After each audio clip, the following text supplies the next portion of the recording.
Les retrouvailles après avoir côtoyé les ténèbres. 4 jours après sa noyade, Hitivai vient remercier son sauveur.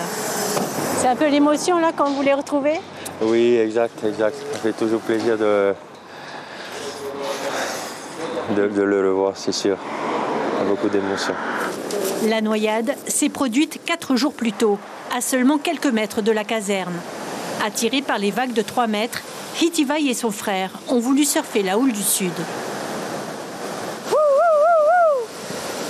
Je me suis ramassé une énorme vague, mon lit s'est cassé et je me suis fait emporter par les vagues.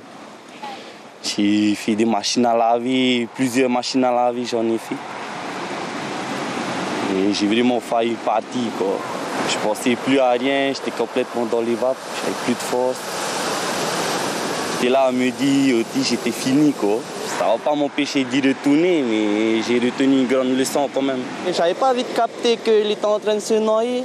Et là, j'ai eu le pompier au bord.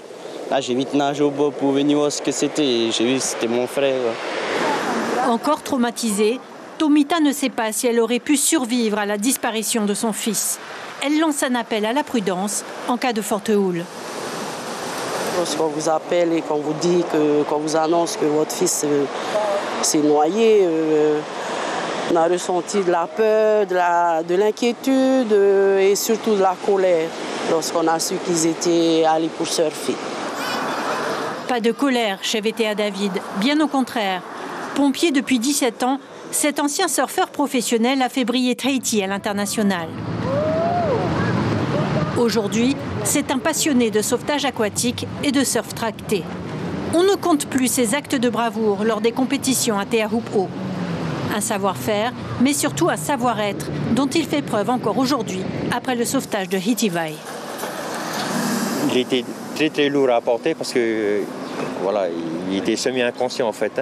Quand moi je l'ai tenu, je savais que si je le lâchais, ça aurait pris de l'ampleur parce que, à savoir que le fond ici c'est pas clair. Et si je le lâchais, il partirait. En fait, il faut plonger pour le chercher, sachant qu'il y a des vagues qui tapent au-dessus de ta tête. Ça devient vachement plus compliqué. J'aimerais que l'on soit vraiment reconnaissant envers le métier qu'ils font. C'est un métier très dur, où ils risquent leur vie pour sauver des vies. Donc à nous, à nos enfants, à nos jeunes, d'essayer de faire un effort aussi, de comprendre que c'est un risque aussi bien pour eux et pour les pompiers. Chaque année, on déplore plus de 15 noyades en Polynésie française.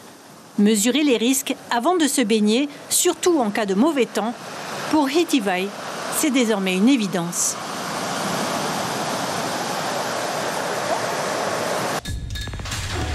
L'information en continu sur Polynésie la première, Internet et réseaux sociaux.